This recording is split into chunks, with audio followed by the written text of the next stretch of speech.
नमस्कार मित्रांनो, मी आकाश आणि स्वागत आहे तुमचं एका नवीन ब्लॉगमध्ये। आणि सध्या आपण तेलंगणामधील हैदराबादमध्ये आहोत आणि आय होप की तुम्ही याच्या आधीचे जे 2 पार्ट होते आपल्या हैदराबादचे ते बघितले असतील। आणि जर नसेल बघेल तर आपल्या चॅनलवर ते अवेलेबल आहे, तर नक्की तुम्ही तिथे व्हिजिट करून ते दोन्ही ब्लॉग बघा। आणि सध्या आता आपला 3रा दिवस आहे आणि आपण आलेलो आहोत इथलं जे आणखी एक प्लेस आहे थ्रिल सिटी या ठिकाणी। ॲक्च्युली आतमध्ये खूप जबरदस्त असं राईड्स आहे, खूप ॲडव्हेंचर ॲक्टिव्हिटीज आहे फॅमिलीसाठी, लहान मुलांसाठी। तर त्या मी तुम्हाला आता प्रत्यक्ष आतमध्ये गेल्यानंतर दाखवणार आहे। तसंच इथली एंट्री फी किती आहे, इथले आतमध्ये कुठल्या ॲक्टिव्हिटीज आहे, कसे तुम्ही पॉईंट्स रिडीम करू शकता आणि जी काही डिटेल माहिती असेल ती मी तुम्हाला पूर्ण या ब्लॉगमध्ये देण्याचा प्रयत्न करणार आहे। तर चला आता प्रत्यक्ष आपण आतमध्ये जाऊ आणि बघूया ही थ्रिल सिटी कशी आहे आणि इथले जे काही कर्मचारी आहेत त्यांच्याकडनं सुद्धा आपण ही माहिती जाणून घेऊ। तर मित्रांनो, आता आपण इथे एंट्री करत आहोत आणि इथले जे कर्मचारी आहेत त्यांच्याकडनं आपण इथली माहिती जाणून घेण्याचा प्रयत्न करूया। ॲक्च्युली थोडासा लँग्वेजचा इश्यू होऊ शकतो, कारण इथल्या लोकांना थोडी हिंदी एवढी व्यवस्थित नाही, तरी पण आपण सरांकडून आपण माहिती जाणण्याचा प्रयत्न करतो। क्या नाम सर आपका? सर मारुति।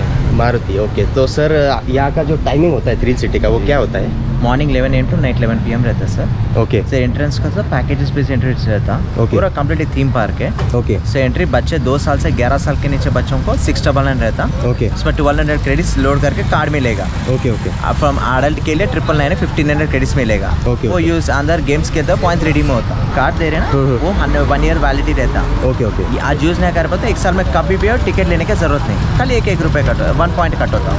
ओके। तर अशा प्रकारे सरांनी आपल्याला थोडक्यात माहिती। और सैटरडे संडे का यहाँ पे कुछ ज़्यादा पैकेज रहता है, कुछ होता है? नो सेम रेट रहता, मतलब सॅटर्डे संडे का भी सेम। ओके। तर मित्रांनो, असं काही नाही, तुम्ही कुठल्याही दिवशी या, इथलं पॅकेज आहे ना सेमच असतं। तर बहुत अच्छा लगा सर आपसे मिलके, थँक्यू। तर मित्रांनो, आता या ठिकाणी तिकीट काउंटर आहे आणि सध्या आपण इथे तिकीट काढलेले आहे, म्हणजे तुम्हाला एक कार्ड भेटतं ATM सारखं।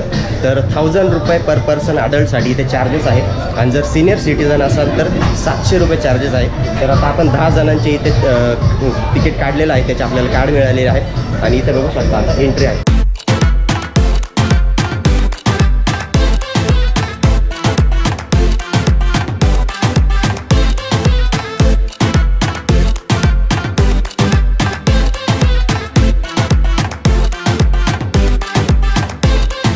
आता आपण आतमध्ये आलेलो आहोत आणि बघू शकता आता ही थ्रिल सिटी आणि आता तो जो एरिया आहे आतमध्ये तिथं जाऊन आपण या प्रत्यक्ष राईड्स करणार आहोत आणि आतमध्ये मी तुम्हाला पूर्ण ज्या काय राईड्स आहे त्या दाखवणार आहे आणि त्याचा एक्सपिरियन्स तुम्हाला सुद्धा देणार आहे। फायनली मित्रांनो, आता आपण आतमध्ये एंट्री केलेली आहे आणि बघू शकता आता प्रत्यक्ष थ्रिल सिटी। आणि आता आपण इथले जे काही स्पेशलिटी आहे, म्हणजे इथले जे काही राईड्स आहे, जे काही गेम्स आहे ते आपण ट्राय करणार आहोत। तर मित्रांनो, आतमध्ये एंट्री करताच तुम्हाला असं कार्ड दिलं जातं, बघू शकता।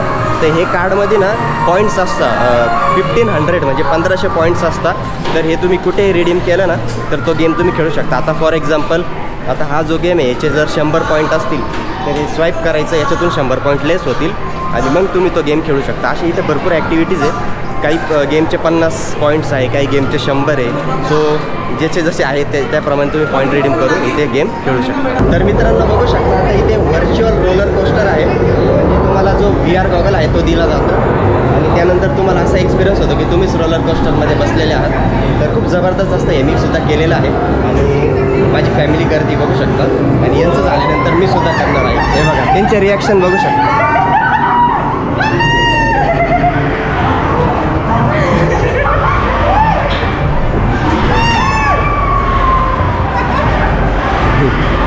तर बघितलं त्यांच्या रिॲक्शनवरनं तुम्हाला कळलंच असेल की किती मजा येत असेल। तर चला आता यांचं झालं का मी पण ट्राय करणार।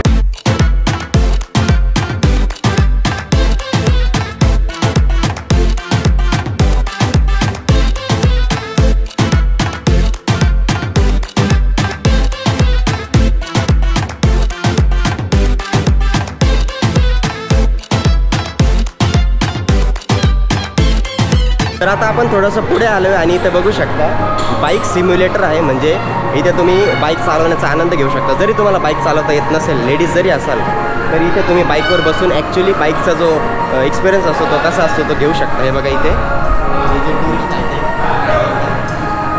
असं समोरच्या साईडला अशी स्क्रीन असते आणि त्यामध्ये बघून असं वाटतं की आपण गेममध्येच आहे। सो हे सुद्धा तुम्ही ट्राय करू शकता। तर आता या इथे बघू शकता एक कार सिम्युलेटर आहे जर तुम्हाला कार चालवता येत नसेल आणि कार चालवायची असेल तरी पण तर तुम्ही एक कार सिम्युलेटर ट्राय करू शकता. यामध्ये बसून समोर पूर्ण असा डिस्प्ले असतो काचेला, तर असं वाटतं की आपणच गाडी चालवतो आहे. सो याचासुद्धा तुम्ही एक्सपिरियन्स घेऊ शकता. आणि इथे जितके काही गेम्स आहे, जितक्या काही ॲक्टिव्हिटीज आहे त्याचे ना जे आपल्याला कार्ड दिलं जातं ना त्याचे पॉईंट्स असतात. तर मित्रांनो, ही जी थ्रिल सिटी आहे ही लहान मुलांसाठी आणि फॅमिलीसाठी एकदम वर्थ इट प्लेस आहे. कारण की तुम्ही बघू शकता इथे लहान मुलं कसे राईड्स करताय आणि इथेसुद्धा काही मुलं राईड्स करताय. लहान मुलांसाठी एकदम जबरदस्त प्लेस आहे.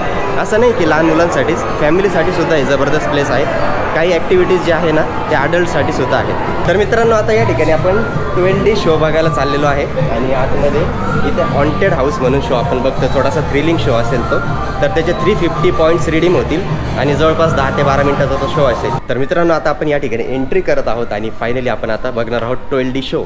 तर त्याचे मी तुम्हाला शॉर्ट्स तर नाही दाखवू शकत, पण ते आतमधलं थिएटर आहे ते कसं आहे ते नक्की आपण बघूया. ओ भाईसाब, फायनली मित्रांनो बघू शकता 12D थिएटर. आणि या ज्या चेअर्स असतात ते 12D शो होतं, तुम्हाला माहितीच असेल. एकदम जबरदस्त असा म्हणजे फिलिंग असतो, असं जसं की आपणच त्या मध्ये इन्वॉल्व आहोत. बसलेलो आहोत आपण 12D शो बघण्यासाठी. बघू शकता पूर्ण फॅमिली बसले आणि इकडे समोर थिएटर आहे म्हणजे पडदा स्क्रीन. आणि आता आपल्याला गॉगल्स दिले जातील. या पूर्ण इलेक्ट्रॉनिक आहे. जसं जसं तो शो सुरू होईल त्याप्रमाणे ह्या ॲडजस्ट होतात आणि खूप जबरदस्त एक्सपिरियन्स असतो, मी केलेला आहे. तर मित्रांनो, अशा प्रकारे 12D शो आपण बघितलेला आहे आणि आता आपण चाललो आहे वॉटर स्लाईडकडे. आणि खूप जबरदस्त अशी राईड आहे. म्हणजे पाण्यातून ती गाडी म्हणजे रोलर कोस्टर टाईपच असते. पाण्यातून ती अशी पूर्णपणे जाते आणि राऊंड मारून येते.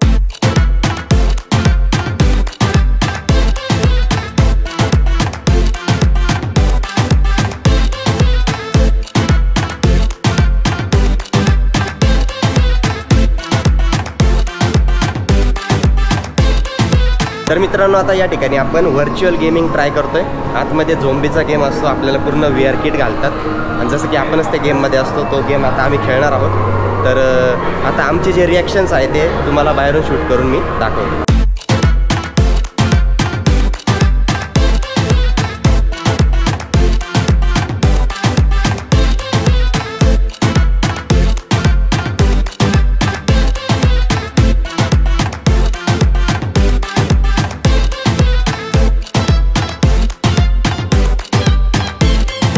तर मित्रांनो, या ठिकाणी आता आपण झिप लाईन ट्राय करतोय. बघू शकता आता किट वगैरे रेडी होती आणि आता इथून ती झिप लाईन करत आपण तिथपर्यंत जाणार आहोत.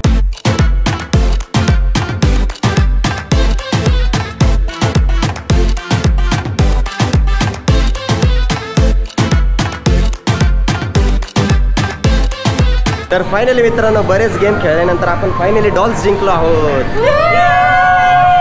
तरी ते असे अनेक वेगवेगळ्या प्रकारचे ॲक्टिव्हिटीज करून तुम्ही असे गिफ्टसुद्धा जिंकू शकता.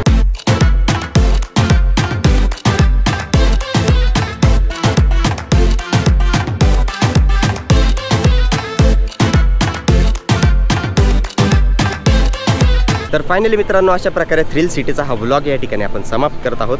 आणि बघितलंच तुम्ही, आम्ही खूप इथे एन्जॉय केलेलं आहे आणि आय होप की आमच्यासोबत तुम्ही पण केलं असेल. इथे आम्हाला खूप मजा आली आणि तुम्ही हैदराबादला आले तर तुम्ही फॅमिलीसोबत थ्रिल सिटीला या. खूप जास्त मजा येते. खूप सारे राईड्स आहे, फॅमिली राईड्स पण आहे. असं काही नाही की तुम्ही तुमच्यासोबत लहान मुलंच असले पाहिजे. बघू शकता आमच्यासोबत सिनियर सिटीजनसुद्धा आहे काही, तर त्यांनीसुद्धा खूप एन्जॉय केलेलं आहे. तर मित्रांनो, अशा प्रकारे हैदराबाद टूरची आपली जी काही सिरीज होती ती पूर्ण झालेली आहे. आणि खरं तर आपलं हे जे काही व्लॉग्स आले एवढ्यात हैदराबादची जी काही सिरीज होती ती खूप शॉर्टकटमध्ये झाली. ॲक्च्युली मी ना फॅमिली टूरवर गेलेलो होतो, त्यामुळे मला व्लॉगिंगवर एवढं फोकस करता नाही आलं. मी व्लॉगिंगच्या अनुषंगाने गेलोच नव्हतो. पण आपण काय ब्लॉगर मंडळी, सो आपण काय गप बसून राहणार नव्हतं म्हणून मी ब्लॉगसुद्धा शूट केला आणि जेवढी मला माहिती देता येईल तेवढी मी तुमच्यापर्यंत दिलेली आहे. सो आता हा व्हिडिओ बनवण्याचा उद्देश हाच आहे की जी माहिती मी त्याच्यात नाही कवर करू शकलो ती याच्यात कवर करणार आहे. म्हणजे जर तुम्ही भविष्यात कधी हैदराबाद फिरायला जात असाल तर तुम्ही कशी तुमची म्हणजे टूर ऑर्गनाईज केली पाहिजे त्याबद्दल थोडंसं तुम्हाला मी गाईड करणार आहे. सो आता आपण डिस्कस करूया की हैदराबाद फिरण्यासाठी तुमच्याकडे किती दिवस असले पाहिजे. तर हैदराबाद फिरण्यासाठी तुमच्याकडे 3 दिवस असणं फार आहे. म्हणजे 3 दिवसात तुम्ही हैदराबाद फिरू शकता. जर तुम्ही रामोजी फिल्म सिटी ॲड करत असाल तर 3 दिवस. जर तुम्हाला रामोजी फिल्म सिटी नसेल कवर करायची तर तुम्ही 2 दिवसात पण फिरू शकता. सो कारण की रामोजी फिल्म सिटीलाच तुमचा पूर्ण दिवस जातो. आणि मग दुसऱ्या दिवशी तुम्ही हैदराबादचे जे काही लोकल प्लेसेस आहे फेमस ते बघू शकता. जसं की पहिल्या दिवशी तुम्ही गोलकोंडा फोर्टला जाऊ शकता. त्यानंतर तिथेच जवळ झू आहे, नेहरू झू, तिथं जाऊ शकता. ॲक्च्युली झू खूप मोठं आहे, त्यामुळे तुम्हाला तिथे आरामशीर 3-4 तास लागतील जर तुम्ही व्यवस्थित एक्सप्लोर केलं तर. आणि मग त्यानंतर तुम्ही बिर्ला टेम्पलला जाऊ शकता. आणि त्यानंतर हुसेन सागर लेक, जो बुद्धा स्टॅच्यू आहे जी, ती बघण्यासाठी जाऊ शकता पाण्यामध्ये.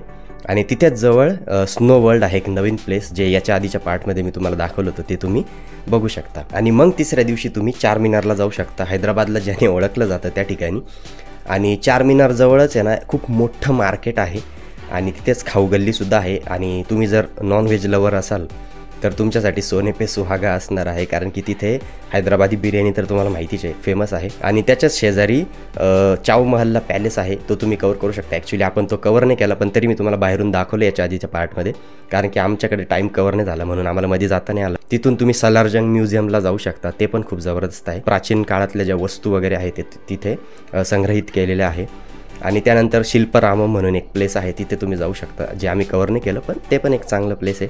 आणि बिर्ला टेम्पल, ते सुद्धा तिथे खूप जबरदस्त मंदिर आहे. आणि आणखी एक महत्त्वाची माहिती म्हणजे तुम्ही हैदराबादला पोहोचू कसं शकता. सो हैदराबादला पोहोचणं खूप सोपं आहे, कारण की हैदराबाद एक मेट्रो सिटी आहे आणि खूप मोठी सिटी आहे. सो हैदराबादमध्ये 2 मुख्य रेल्वे स्टेशन आहे, सिकंदराबाद आणि नामपल्ली, ज्याला डेक्कन म्हणतात. सो इथे खूप मोठमोठ्या शहरांमधून इथे ट्रेन जातात डायरेक्ट, सो तुम्ही ट्रेनने सुद्धा जाऊ शकता. आणि राजीव गांधी इंटरनॅशनल एअरपोर्ट आहे, सो तिथेसुद्धा खूप फ्लाईटची फ्रिक्वेन्सी असते, सो तुम्ही फ्लाईटने सुद्धा जाऊ शकता आणि स्वतःच्या गाडीने ट्रॅव्हल्सने सुद्धा जाऊ शकता. सो आता आपण वळूया मुख्य मुद्द्याकडे, तो म्हणजे बजेट. सो हैदराबाद ट्रिप तुम्हाला किती खर्चात पडणार आहे ते आपण बघूया. म्हणजे ॲक्च्युली स्पेसिफिक असा खर्च नाही सांगू शकत, पण तुम्हाला हे सांगू शकतो की हैदराबाद तुम्ही चीप रेटमध्ये पण फिरू शकता आणि हाय बजेटमध्ये सुद्धा फिरू शकता. ॲक्च्युली चीपमध्ये यासाठी फिरू शकता कारण की तिथे ना ट्रान्सपोर्टेशनला तुम्हाला खूप कमी खर्च लागणार आहे, कारण की तिथे ओला, उबर, रॅपिडो यासारखे ॲप्स म्हणजे जे काही सोयी उपलब्ध आहे. आणि अतिशय कमी रेटमध्ये तुम्ही चांगला डिस्टन्स कवर करू शकता. जर तुम्ही कमी जण असाल, 2-3 जण किंवा सोलो ट्रॅव्हलर जरी असाल तरी तुम्हाला ट्रान्सपोर्टेशन परवडणार आहे. खाण्यापिण्याचा सुद्धा तुमचा बजेट वाचेल, कारण की तिथे खूप चीप रेटमध्ये चांगलं दर्जाचं जेवण मिळतं. सो खाण्यापिण्याचा सुद्धा तुमचा बजेट वाचेल. तो बजेट तुम्हाला येणार कुठे जास्त, तो म्हणजे तिथे एंट्री फीज वगैरे, म्हणजे तुम्ही जे काय प्लेसेस फिरणार आहे असं समजा की तुमचे जास्त खर्च आहे ना याच्यावरच येणार आहे, म्हणजे एंट्री फीज वगैरे, ट्रान्सपोर्टेशन आणि खाण्यापिण्याचा एकदम लो बजेट येणार आहे. आणि राहिली गोष्ट राहण्याची, म्हणजे तुम्हाला जर स्टे करायचं असेल तर त्याचेसुद्धा खूप चीप ऑप्शन्स अवेलेबल आहे. मी तर सांगतो की 500 रुपयापासून सुद्धा तुम्ही इथे रूम बुक करू शकता. फक्त त्या रूमचा दर्जा थोडासा लेवलमध्ये म्हणजे मीडियम असेल. सो तुम्हाला चांगल्या लेवलचा रूम घ्यायचा असेल तर मिनिमम 1000 ते 1200 रुपये पर डेने तुम्ही घेऊ शकता 3 स्टार हॉटेलमध्ये. आणि पुढची गोष्ट म्हणजे हैदराबाद फिरण्यासाठी कोणता सीझन सोयीस्कर ठरेल. सो असं काही नाही, हैदराबादला तुम्ही कधी पण जाऊ शकता, पण मी सजेस्ट करेल स्पेशली की तुम्ही ना विंटरमध्येच जा, म्हणजे थंडीच्या दिवसांमध्ये, जसं की नोव्हेंबर, डिसेंबर, जानेवारी किंवा जास्तीत जास्त फेब्रुवारी, कारण की हैदराबाद म्हणजे साऊथ साईड येते आणि साऊथला तुम्हाला तर माहितीच आहे ऊन गरमी खूप खतरनाक असते. आम्ही हिवाळ्यात गेलो तरी पण आम्हाला असं वाटलं की आम्ही उन्हाळ्यातच आलो आहे. सो उन्हाळ्यात तिथं काय हाल असेल हे तर तुम्हाला माहितीच आहे. सो हीच माहिती द्यायची होती. जर माझ्याकडून काही पॉईंट्स राहिले असतील तर तुम्ही कमेंटमध्ये मला प्रश्न विचारा, मी नक्की त्याच्यावर उत्तर देईल. सो माझ्याकडून जितकी माहिती द्यायची होती तितकी मी दिलेली आहे. तर चला, आता जाण्याची वेळ झालेली आहे. आता हैदराबादची सिरीज तर संपली, आता पुन्हा आपले रेग्युलर ब्लॉग्स जे काय आहे ते आपले शेड्यूल केलेले आहे ते येणार आहे. आणि जर तुम्हाला असं कंटेंट आवडत असेल ट्रॅव्हलची रिलेटेड आणि स्पेशली माझे ब्लॉग्स आवडत असतील तर तुम्ही हे चॅनल सबस्क्राईब करू शकता, म्हणजे नवीन नवीन अपडेट्स तुमच्यापर्यंत पोहोचत राहतील. आणि आपले ब्लॉग्स आता कंटिन्यू येतच राहणार आहे. तुम्ही बघितलंच असेल आपण कन्सिस्टन्सी मेंटेन केलेली आहे, सो ती कंटिन्यू राहणार आहे. आणि भेटूया आता आपण नवीन प्लेसवरती आणि मारूया पुन्हा गप्पा. सो अपडेटेड राहा आणि बाय बाय.